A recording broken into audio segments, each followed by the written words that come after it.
Hey everyone, Travis here. So last summer, I went to hang out with my buddy Ian Weston in Ottawa. He's the owner of Weston Instruments, and he is my guitar tech. He is one of the few people I trust to work on my guitars. I'm pretty picky when it comes to guitar work, and he's always just nailed it. He's the best I've ever found. So we're going to go take a look at what his shop looks like, different machines that he uses, share some funny stories about guitar repairs that he's done that are a little abnormal, I would say. Without further ado, let's go!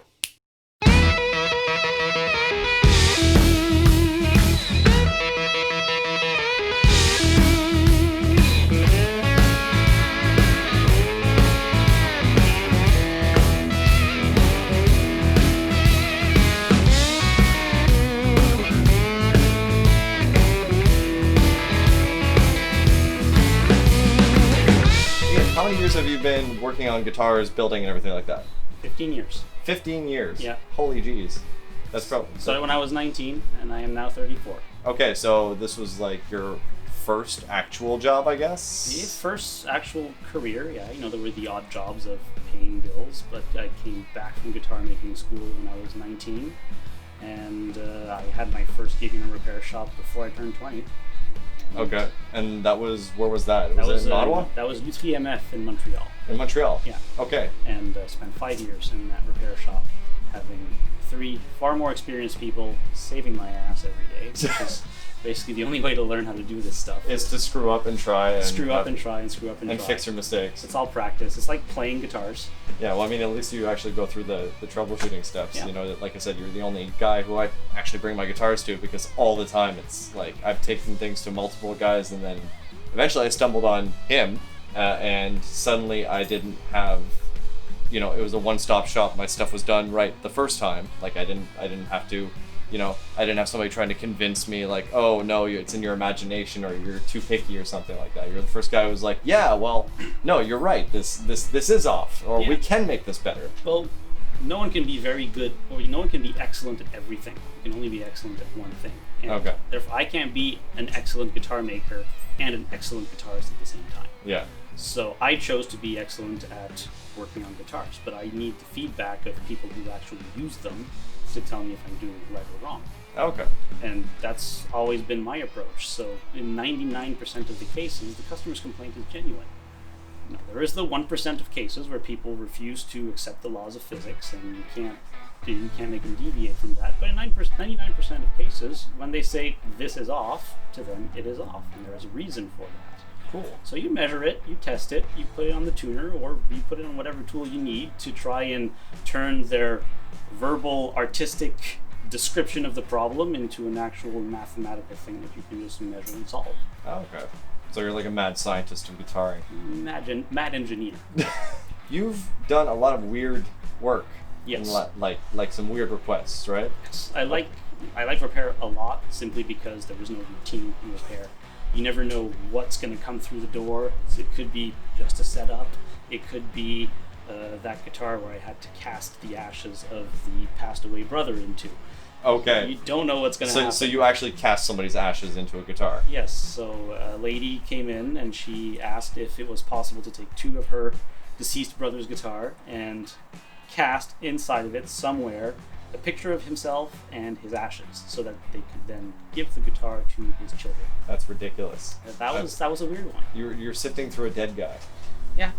Oh. Yeah. Sure, what the heck? I just wanted to interject for a second here. I was looking through the footage here. I'm doing the edit, and I realized that this section might come off as a little bit heartless, and I just wanted to make things a little bit more clear. I think that what this woman did of taking her dead brother's ashes and putting them in guitars to give to his children, it's a beautiful act, and it's an amazing way to remember somebody for whom I'm assuming playing guitar was something really near and dear to them.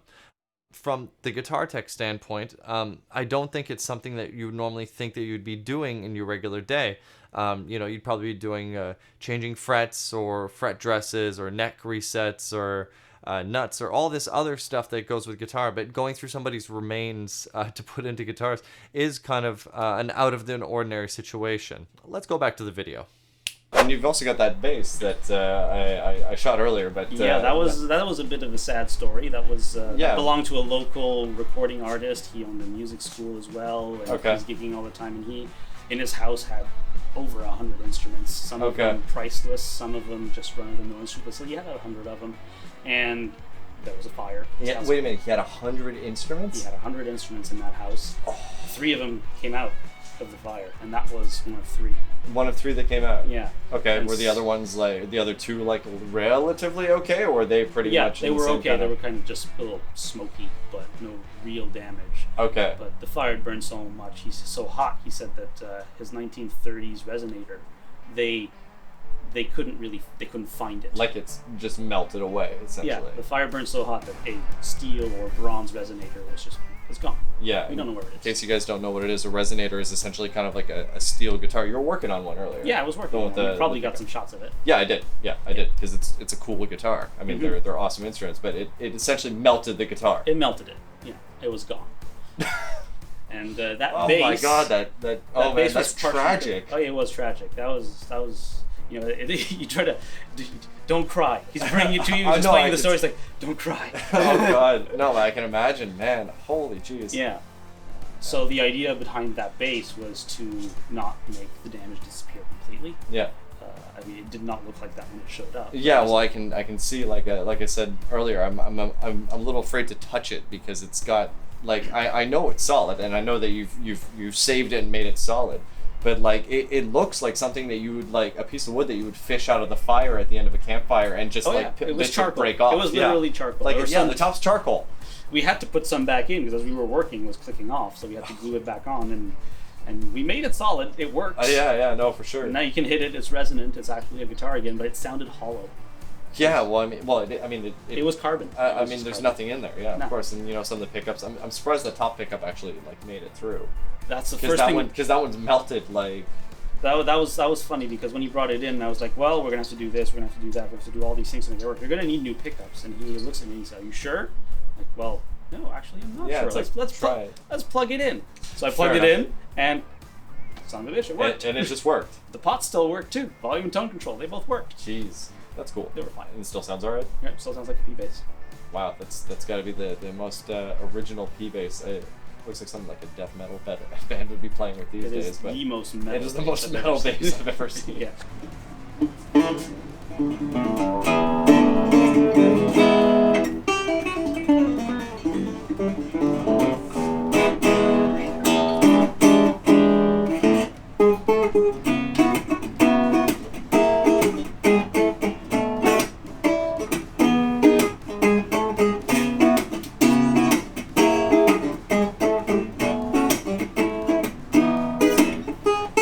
Yeah, feels perfect.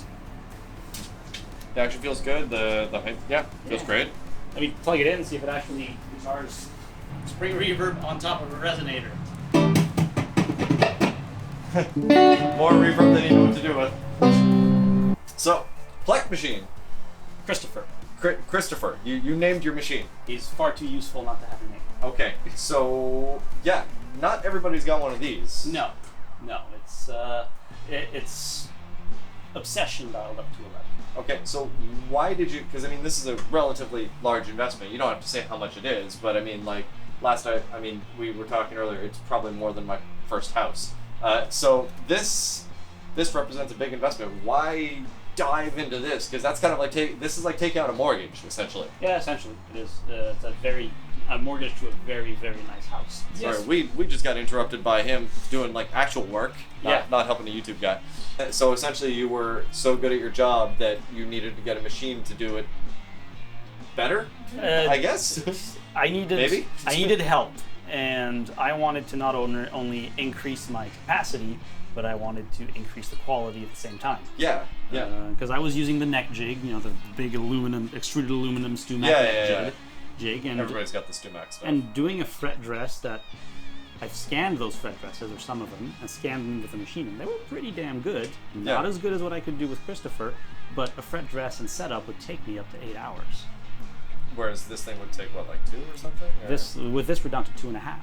Okay, yeah. Yeah, So between the that's time on the crazy. bench doing the manual work and this. So as I said earlier, it's all about production. So I mean, you can do like 3 times as many, and the quality is is always the same. So you do one of your guitars, and you're really happy with the work, and you say, can you do the same thing to this guitar? It's the only time I've been happy with the work. But if we find a recipe that works for you, Yeah. and you ask me to apply it to another guitar, I don't have to say, I'll do my best. I can just say, yeah, I'll do the same thing. Okay. The room for error in this thing is non-existent. There is no errors with it. The error comes from your program. From us. Comes from Yeah. us, the users. If you don't, jig the instrument properly in the door, if you don't program it properly, it's just a tool that does what I tell it to do. Yeah. I can machine this fret within 4/10,000th of an inch. I can cut your headstock off, and everything in between. It just does what I tell it to do. You haven't cut anybody's headstock off yet, right? Not yet. No. Not on purpose. Yeah, but I mean, this thing does tons of stuff. Like you can also cut holes for fret dots. Like if you're doing like a complete fretboard replace. Yeah. So when we just did a fretboard replacement on that national we were filming earlier. Yeah. So that was I put a slab of rosewood onto the neck, and I profile it for the taper, and I get the thickness, the overall thickness, close to what I wanted. But then I level the fingerboard on the Plek machine. I swap the fingerboard on the Plek machine. I machine the nut pocket on the Plek machine, and I can do funky stuff like on a resonator. The saddle is at the scale length. Okay. It always has been. Okay. So if you want to play fretted, you're going to be playing sharp up the neck, Okay. always on a resonator. Okay. But what I could do, since I'm changing the fretboard, is I was able to just tilt that saddle to the normal compensation, and then Okay. adjust the scale length so that where that saddle was appropriate for the new scale length, So which was essentially- only 3 millimeters different from stock. So essentially, you can actually make it better than it was. Yes. Essentially. Yes. Okay. When we do a Plek process for a customer, we always take what we call an intake scan. We take a picture of the guitar when it came into the shop. So this is a picture of this jazz bass. We haven't done any adjustments to it. We just made sure it was in pitch, and we put it in the machine as the customer gave it to us, so that when he comes and picks it up, we can show him a before after of what he gave us, what we were able to do for him. This screen here is this kind of what we call the string graph. It gives us a scan of the frets and the action for each string. We have the nut, the saddle, each bump is a fret, orange is the reality, green is what we're shooting for. We can see this guitar's biggest problem is just exaggerated relief. We've got 10 thousandths of relief on the low E, but we also have a kick up in the top frets of 24 thousandths. So I'm going to perform a truss rod adjustment before I even think about processing the frets.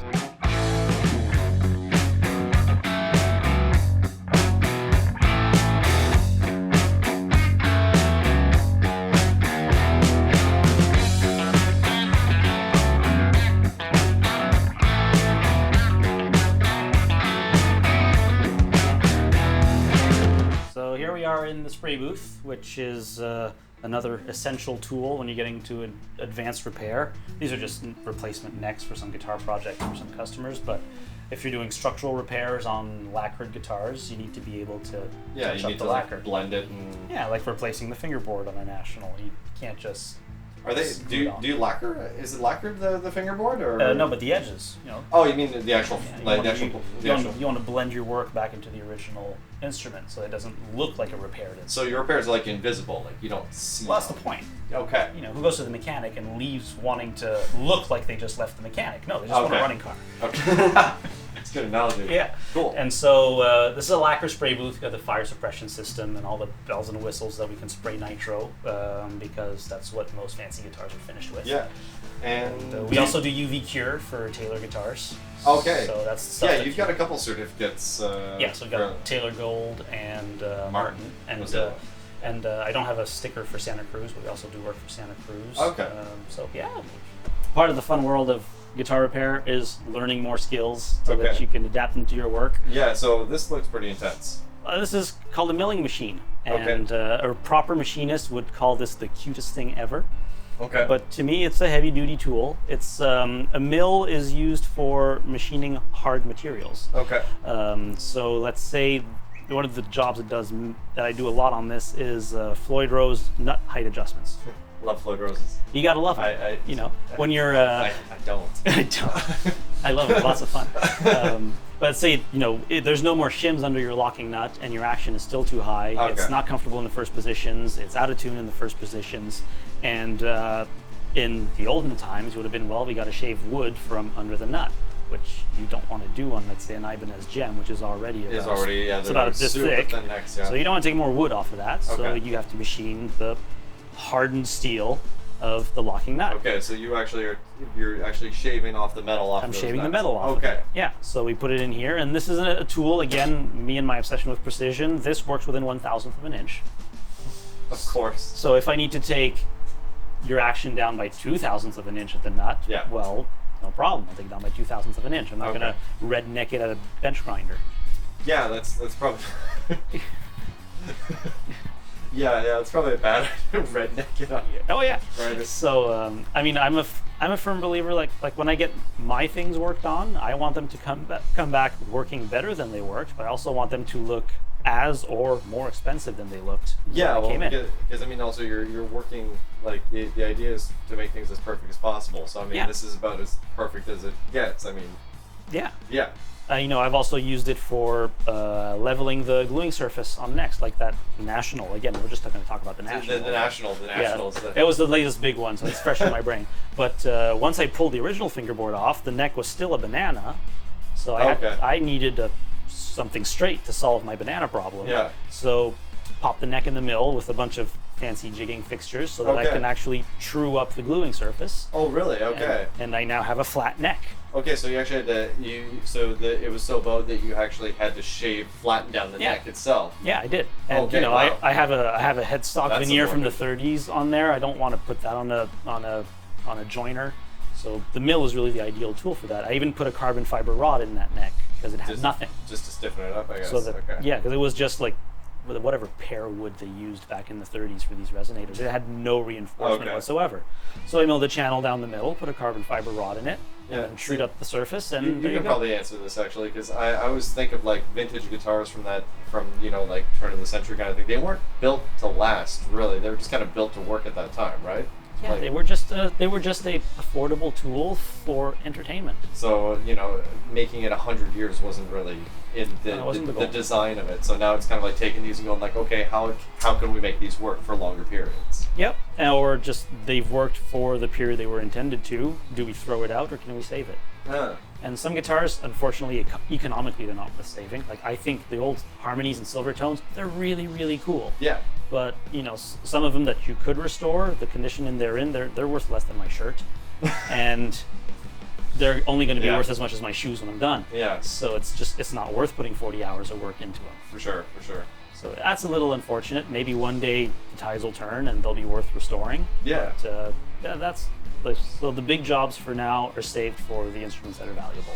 So our shop is Weston Instruments in Ottawa, Canada. We're a full-service repair customization shop.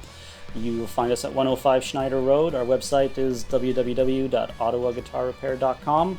Give us a shout, 613-407-4203, or shoot us an email, shop@westoninstruments.com. And Travis William Matt. So keep subscribing to the channel. I'm gonna keep on uploading more videos. So it's gonna be mainly guitar instructionals, but occasionally I'll come and visit this guy and see what he's working on. Honestly, he's national? another national. You think you're not gonna have another national? Or at least not for a while. Who knows? You get weird stuff here. I do. So yeah, I'll be stopping in once in a while to see what he's up to. If you're in the area or not, because you've got customers from like Toronto who will drive to come and drop off your stuff. From Japan to Madrid. You actually get Japan customers? Yeah. Okay, anyways, he's that good. He's the only 5-star I've ever seen on Google for a repair shop. So if you want your stuff done really well, send it to Ian. It's Now gonna be some great. spiteful gentleman's gonna change that, isn't he? No, you're good. Cool. Cheers, guys. How's it going, bud? Sorry for my manners. You're gonna be the intro. Lunchtime at Weston Instruments.